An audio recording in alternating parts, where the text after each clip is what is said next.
everyone, welcome back to Things with Strings. Today we're taking a look at how to play a fiddle tune in the style of the Squirrel of Possibility by the Punch Brothers. Now this is not gonna be a note for note lesson, but it's gonna be pretty close. So first off, I'm gonna play the song for you, and then we're gonna take a look at how to play the melody, how to do the chord grips, and how to incorporate some strumming techniques. Hope you enjoy.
Alright, first off we're doing the intro section.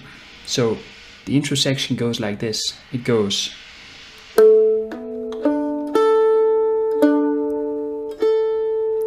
so I go hammer on from the second to the third fret. I go like this.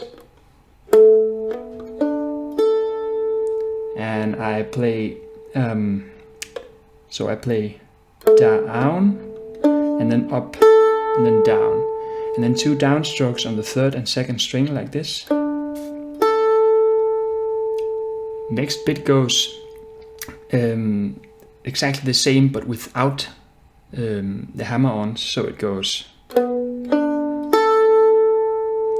And then this tricky part, we have to do an upstroke while we make a hammer on from the second to the fourth fret like this.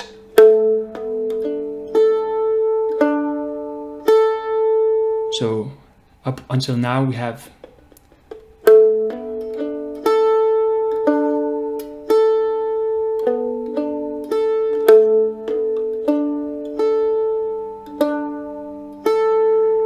next bit goes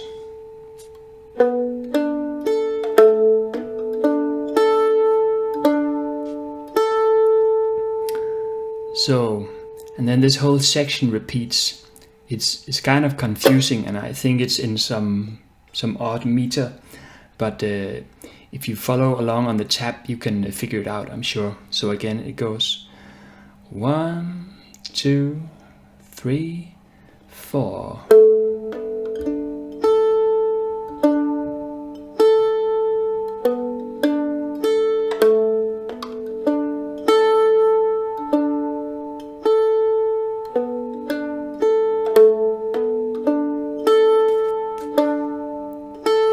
And that's the whole intro section. So you do that twice, and then you get to the A section.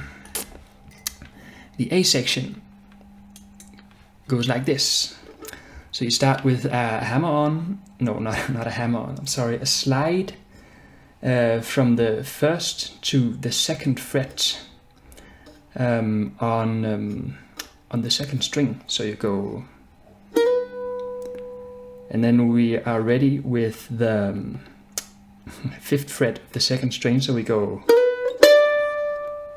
and then we play the first string, we play the 2nd fret, 5th string, 2nd fret on the 2nd string, 2nd string loose, so it goes.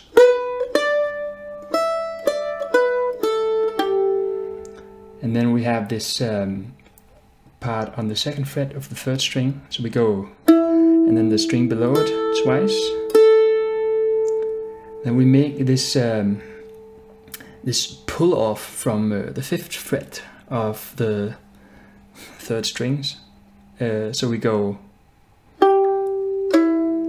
and then we actually pull off again to a loose 3rd string, so it goes. Then we play the 2nd fret again, and 2 times below it. So far we have 1, 2, 3, 4.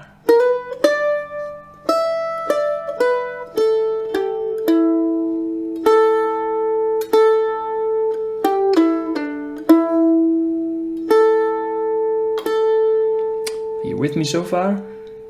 Okay, next bit goes 2nd fret, 3rd string, starts here, it goes up like this. So that was the 5th fret's 3rd string. And then we kind of switch positions here because we want to reach this this blue sounding note on the 2nd string. So we go, and then we need to reach this note on the 2nd fret of the 2nd string, but we reach it with the middle finger instead of the index finger. So we go, and then we play the 1st string and loose 2nd string, 5th fret 3rd string, 2nd fret 3rd string, and loose, and 2nd fret again, so it goes.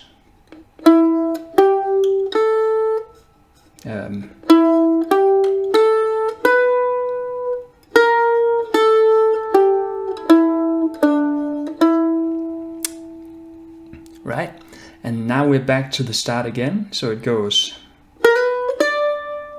I make the little slide up to the 2nd fret.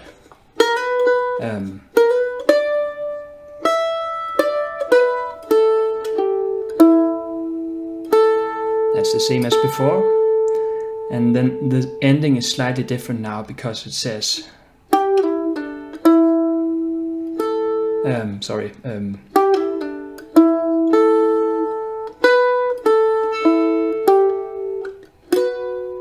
so we go, instead of going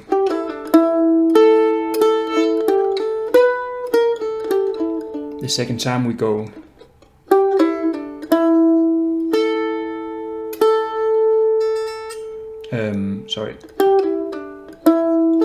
then we play the 2nd fret on the 2nd string, and then loose, and then 2nd fret 3rd string, so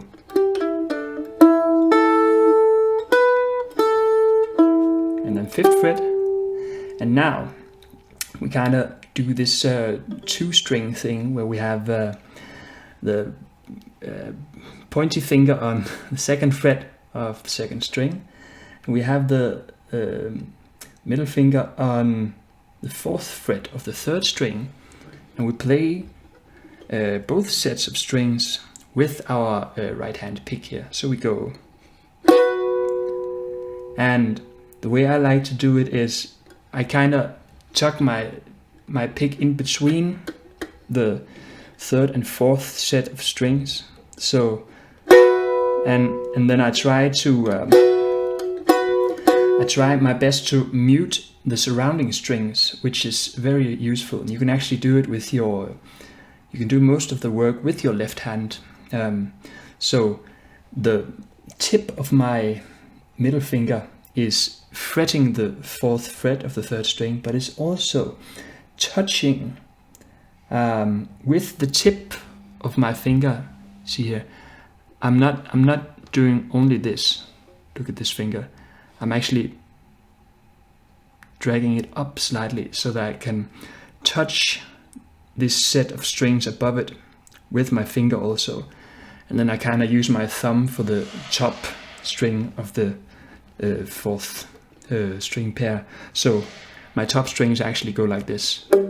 They're pretty much silent, which is very useful. And then for the 1st string, which we also don't want to hear, I kind of lean on it with my pointy finger while I'm fretting the string above it, so it goes. So I don't have to worry about these 2 strings ringing. So it goes.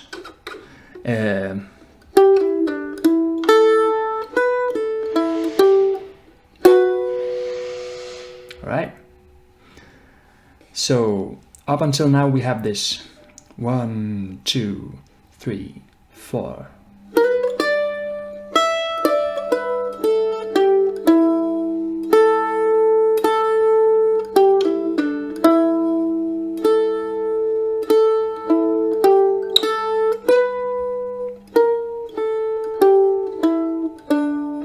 And the second part.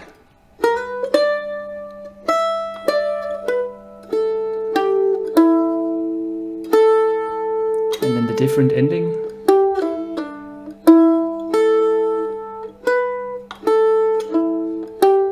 And then we got this. Right? Then we kind of go back to the beginning again. We say possibly do a different beginning here. So I go 2nd fret, pull off, and then 2nd fret again. I go, and then familiar part.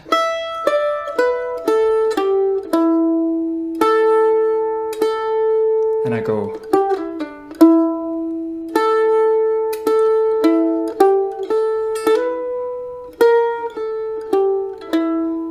But here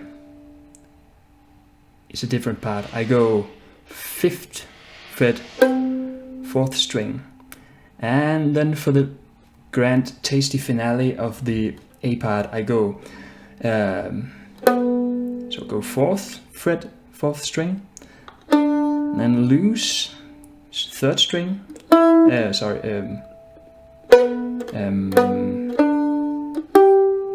Yeah, and then I go 3rd string, 5th fret. So I go, and then you can kind of do this differently each time, but at some point the song goes loose 1st string, so this part goes, which is a bit more challenging also. So you're actually skipping a string, skipping the 2nd string there. So you go, and it's kind of like this G major arpeggio. If you know your arpeggios, it's part of this. So playing this over a G chord. So we go.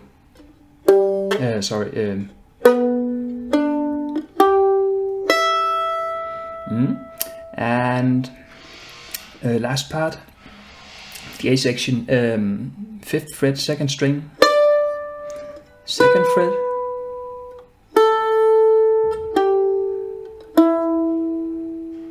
Yeah, and then we have this again.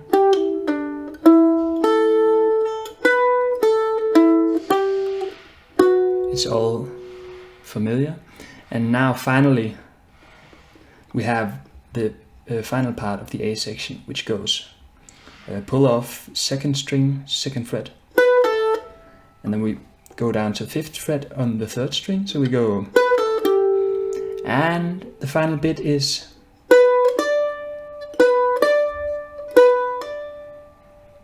Let me play that again. So it goes 2 5 2 5 2 5.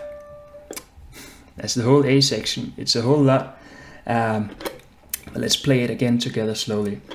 So you can always rewind, and you can slow down if you need to. Follow along with the taps. So anyway, here is the A section. So it goes 1 2 3 4.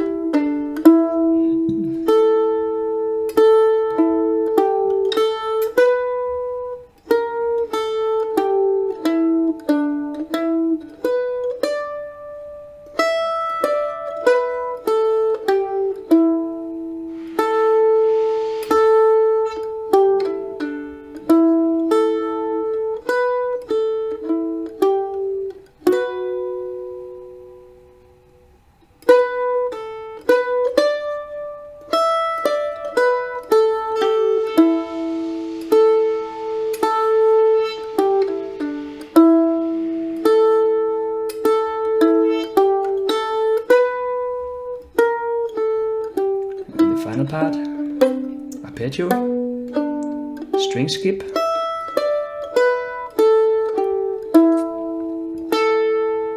we do the pull-offs,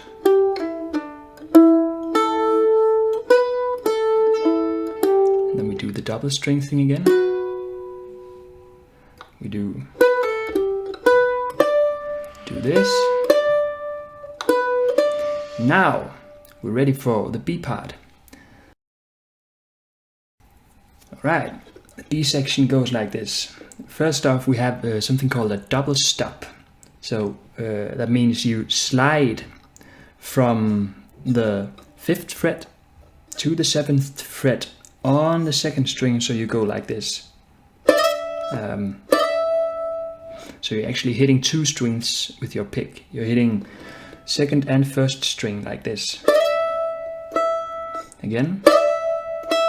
And when doing slides, it's helpful if you practice them slowly and then try to look at the fret that you're aiming for, rather than the fret where your finger is. So you look here, and you try to hit that. So you go.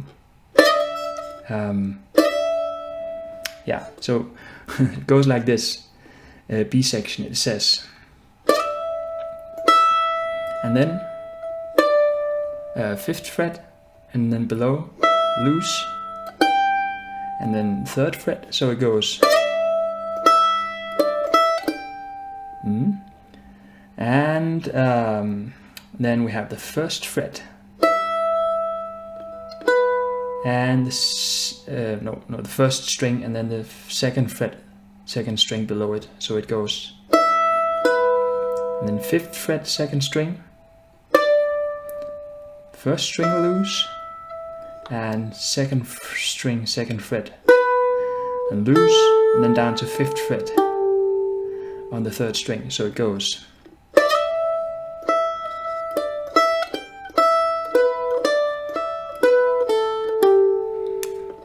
Let me do that again. 3 4.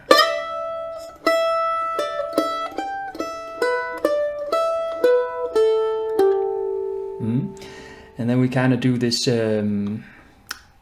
C major arpeggio thing, where we make play the 2nd string, and then we hammer on to the 3rd fret of the 2nd string. So we go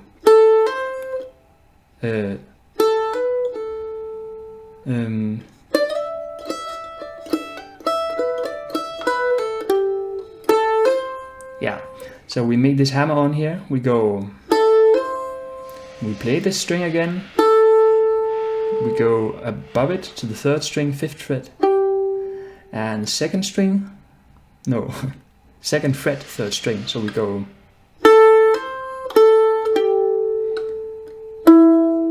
And loose 3rd string, and then we do this little part again, like the very ending of the A section. So So far we have 3, 4.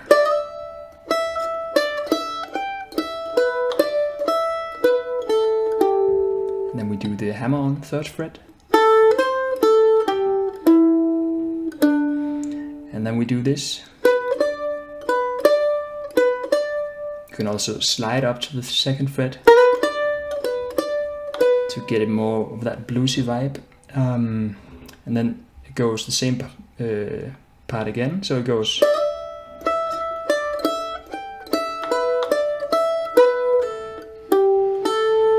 And then kind of similar to the A part, we go.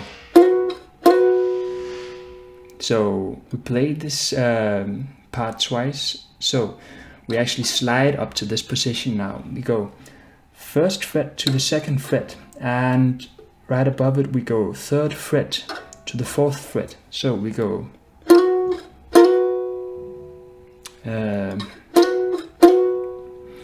and then we do the pull-offs again, like this, which is also familiar by now. And so the B section from the beginning goes like this: 3, 4.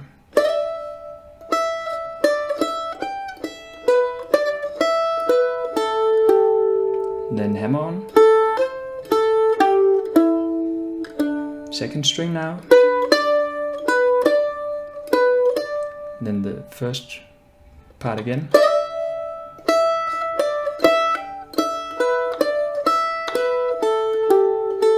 And we go, we do the pull-offs,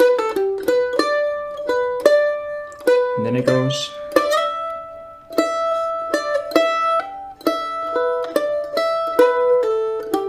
And this part is different. It hammers onto the 2nd fret, 2nd string, so it goes. And then we go loose, and then above it 5th fret, 2nd fret, 3rd string, and then we go 4th string, 5th fret, and then we go 3rd string loose, so we go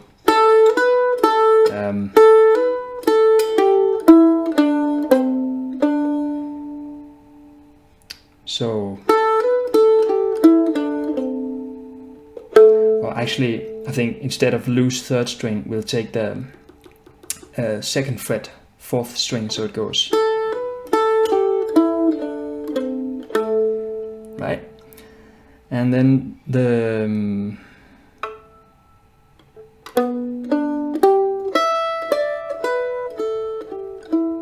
so the B section from the beginning goes like this: 3, 4.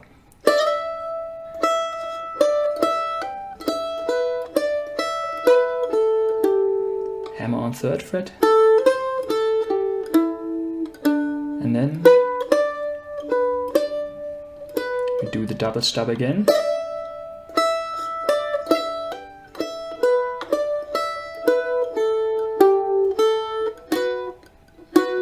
Then we do the pull-offs from the 2nd string.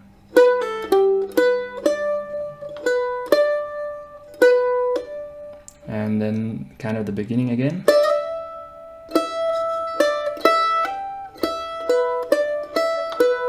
And then the hammer onto the 2nd fret. Oh, and here.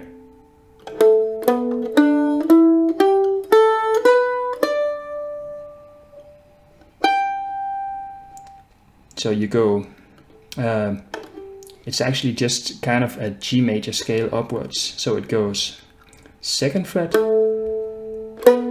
4th fret, and then loose string below it, and then 2nd fret, 3rd string, 5th fret, 3rd string, loose 2nd string, and 2nd fret, 2nd string, and then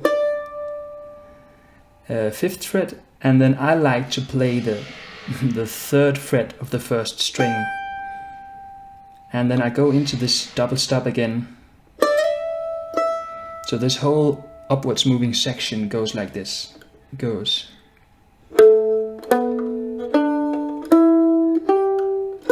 Oh, sorry.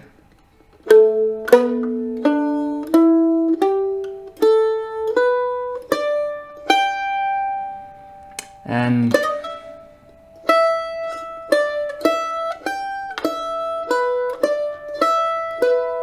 that part is familiar, so that comes again, and then the ending is like this. We switch positions, so we move the long finger to the second fret, second string, and we go, and then we go first fret, loose, and then fifth fret above it, second fret above it, and then we play the fifth fret, fourth string, and then we're back to the intro, which is this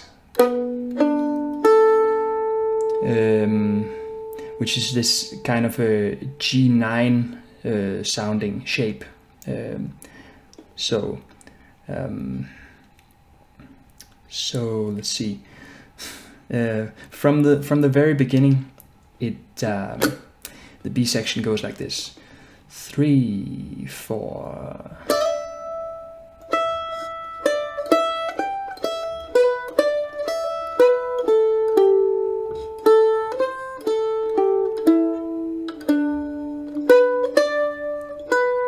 And double stop again.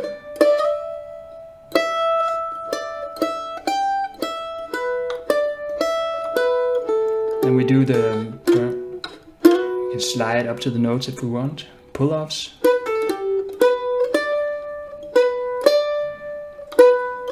And we do the double stop again.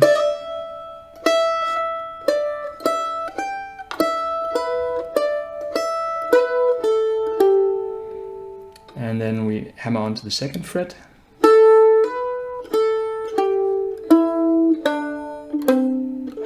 And then we do this arpeggio upwards.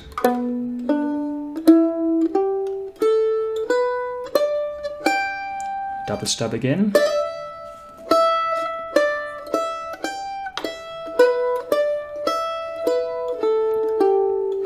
And then we do the middle finger second fret. Downwards motion into the down into the G9 arpeggio. So it goes into this.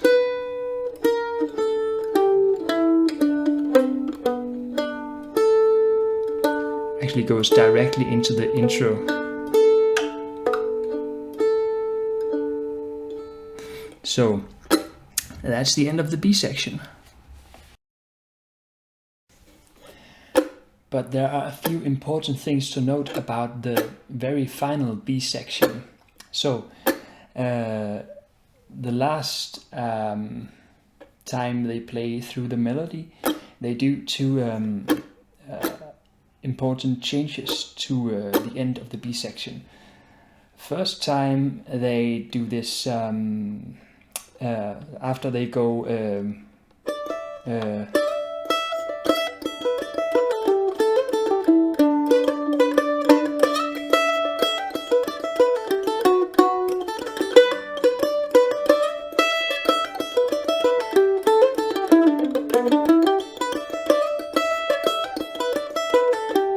here, they, instead of saying, they actually say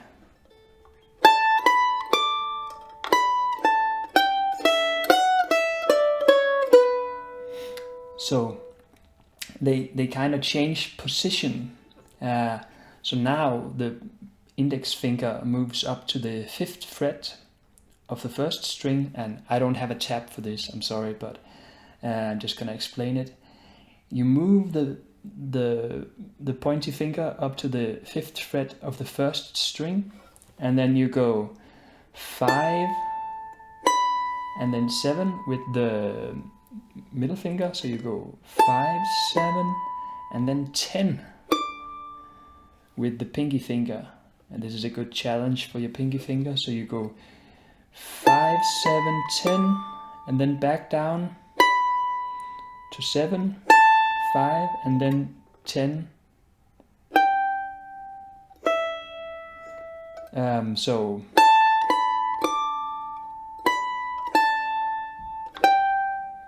you go 10 on the second string, and then you play the first string loose.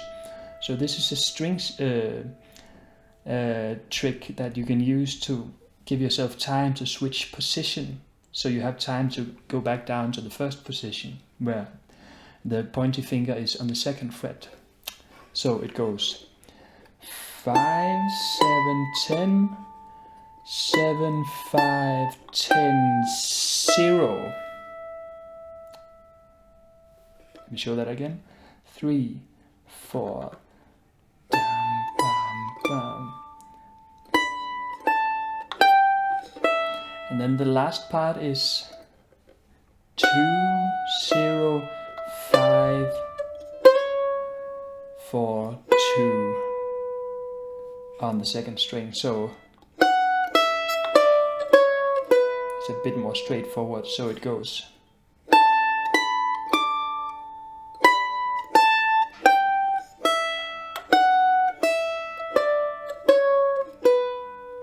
So that's a little variation on the ending of the B part that they throw in shortly before the end. So the whole B section goes like this, the last one at least. It goes 3, 4.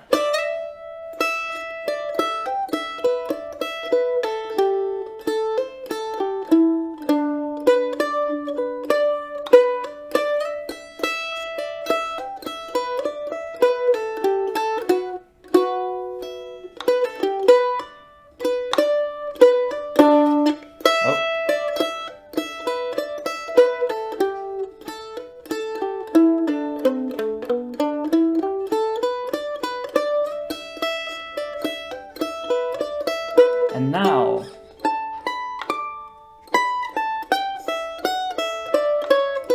and then it kind of plays the B section again. So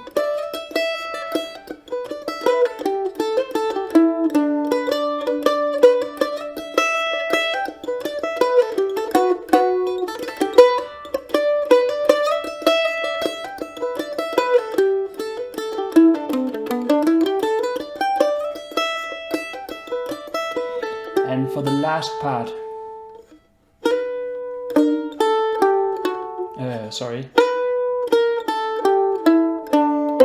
and we go into the intro again as explained earlier. Now,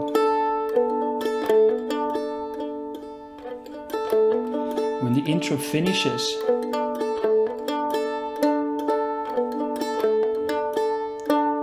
they finish with something called a flageolet. It's a very cool thing you can do on stringed instruments. So you can do it on the 12th fret if you just gently rest your middle finger exactly on top of the fret. So normally when you do the 12th fret, you're supposed to fret right behind the fret, but when we do flageolets, we rest our finger precisely on top of the fret, and then we go. You can actually get these cool sounding harmonics, and you can do that on all string instruments.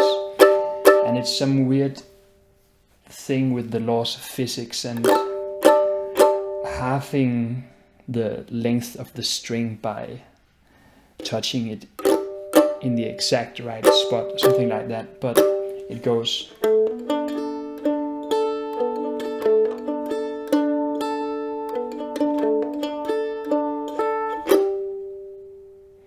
So that's the way the song ends. Let me do that again.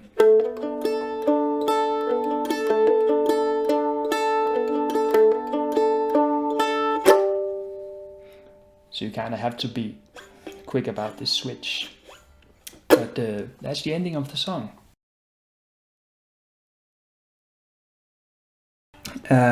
Here's the section about the chords. So you're gonna need a whole heap of chords for this song. The first one and the most important is the G, and the way we play this song, we like to play it with something called chop chords. So when you're playing mandolin and related instruments, like string instruments in general, you can either play open chords, which means chords where you don't press down all the strings, and that sounds nice, but you can't control when the strings make a sound and when they don't. So instead of doing this regular G, which you might be familiar with, we have to do this. It's a stretchy chord. We go, so first string is 3rd fret, and right above it, second string is 2nd fret. Then we do 3rd string, 5th fret, and on the 4th string with the pinky finger is the 7th fret. So this is going to take some time, and in the beginning it's probably going to sound like this, but stick with it. You can check out some of my other videos about finger exercises for how to learn more about stretching your fingers. I have some good tips. So anyway, the first chord is this G shape, and you're also gonna need the A minor shape. So it goes like this. You have to bar the 2nd fret, and so with your pointer finger, then with your middle finger you press on the 3rd fret of the 2nd string, and with your pinky you press the 5th fret of the 1st string. So it goes like this: 5, 3, 2, 2. And again, push with your side. No, not with your side. Push with your thumb from. See if I can get this into the frame. Push with your thumb from the other side like this. So use this big muscle on your hand, which is very good for this kind of helping. So that's the second chord you're gonna need. You're also gonna need a B minor chord, which is exactly the same in this grip, just moved 2 frets. So we go 7th fret, 5th fret, 4th fret, and 4th fret. And then you're gonna need a C. And you can do this in a heap of ways, but the way I like to play C in this context is I do this. So I go, I actually kind of mute the 1st string so I don't hear it, just by, it kind of happens on its own this way. Your middle finger goes 3rd fret, 3rd fret, 2nd string. Right above it on the 2nd fret, 3rd string is the pointy, and then on the top string on the 5th fret is the ring finger. So it goes, and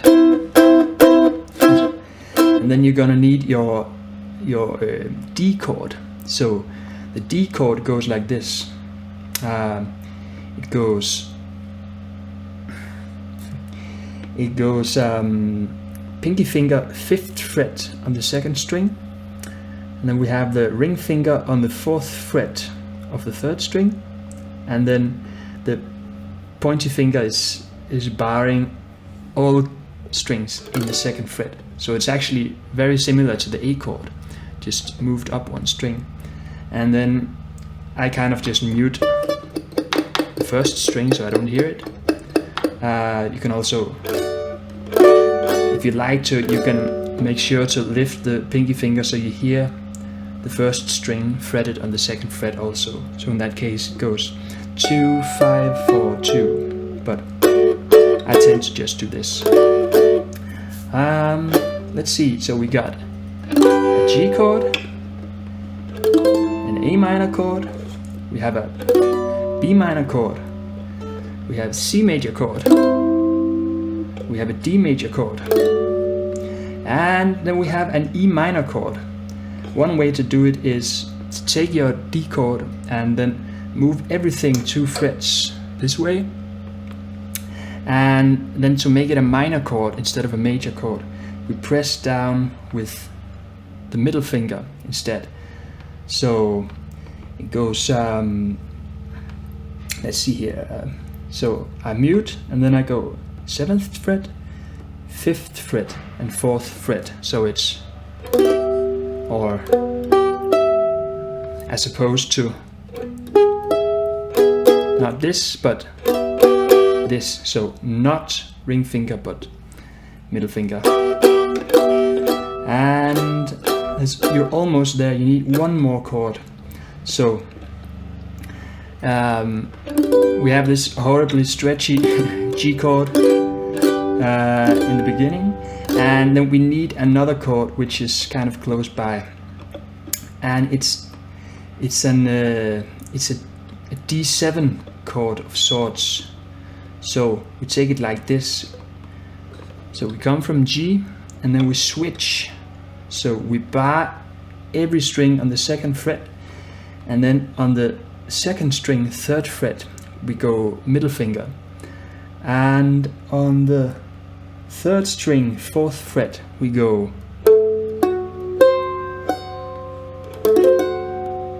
so this is kind of difficult, but second fret, third fret, fourth fret, and second fret. This requires you to push a lot with your thumb from the other side. You really need to work out these hand muscles. But that's all the chords you need. And one thing to note is, if you can play these chords, you kind of know every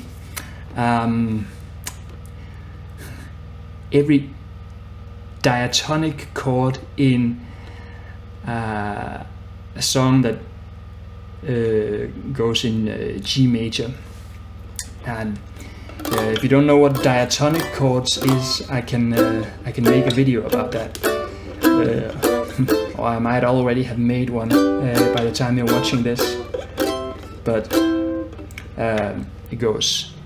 If you want all the diatonic chords of G major, it's G,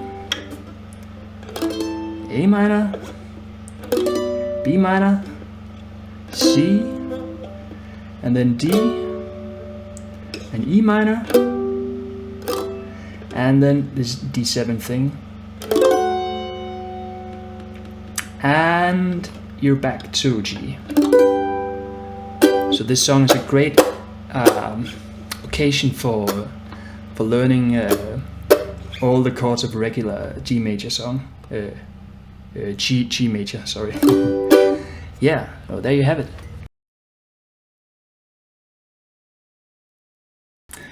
And now for the chords, the way in which you play the chords.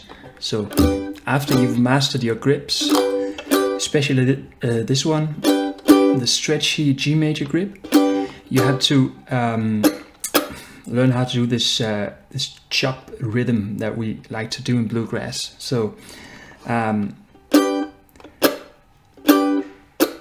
two possible options when you strum the strings. So when you strum through the strings with your pick, you either press down and actually make sound, or you leave the fingers in place, so exactly the way they are when you take your chord shape, but you just lift them ever so slightly. Not enough for them to come off the string and make it ring, but just leave them resting. So I push or I loosen. I push, I loosen, and the result is sound, no sound.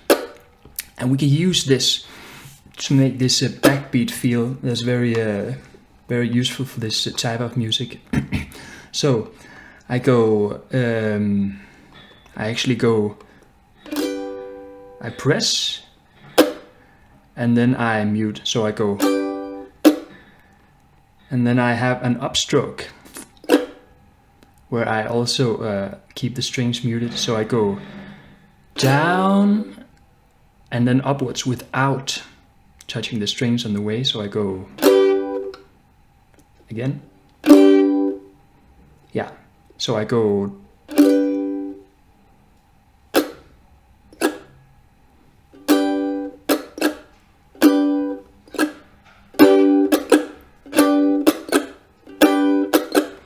and I can use this thing in a circular fashion to go like this.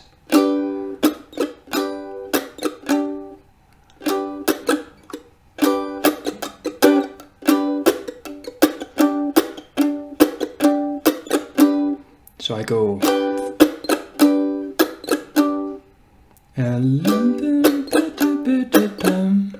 Then we switch to the A minor.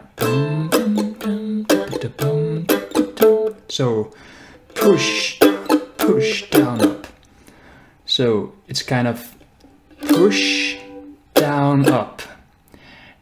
And then you do that in circles, so you go push, down, up, push, down, up, push, down, up, push, down, up. And then sometimes you might want to deviate from this pattern, so there are lots of opportunities. And you kind of make them up as you go, which makes the strumming sound more interesting anyway. So it's not strictly this all the way through, although that also works. So you could go.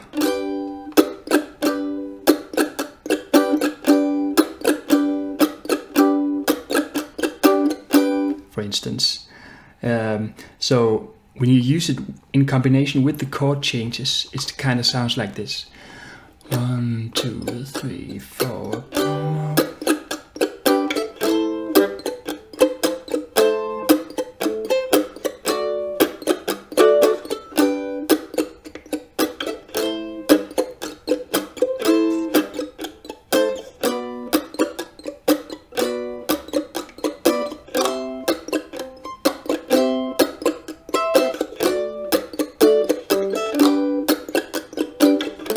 Most of the time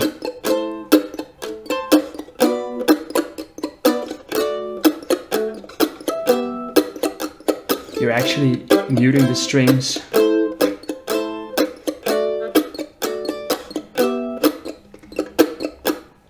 But sometimes you're not, and you kind of have to figure out your own way around it, how you want it to sound. But the most important thing is this, that you strike the strings on 2 and 4 with a muted strike, because that's gonna give it this backbeat of 2 and 4, which is very important for bluegrass music and the like, where you go 1, 2, 3, 4, and so 1, 2, and 3, 4. And so you want to accentuate this, the second and the fourth beat on the measure. So 1, 2, and 3, 4. So I'm not striking the chords as hard when I'm fretting them as when I'm just muting the strings. So I go 1, 2, 3, 4. So just stick to this to the beginning, and then play the chord changes as they are demonstrated in the video. So that's all for now. If there's anything else you want to learn about that's music related, you should let me know down in the comments. I can do lessons about stringed instruments, singing, songwriting, music theory, and music production. Stay tuned for more lessons. Have a good day.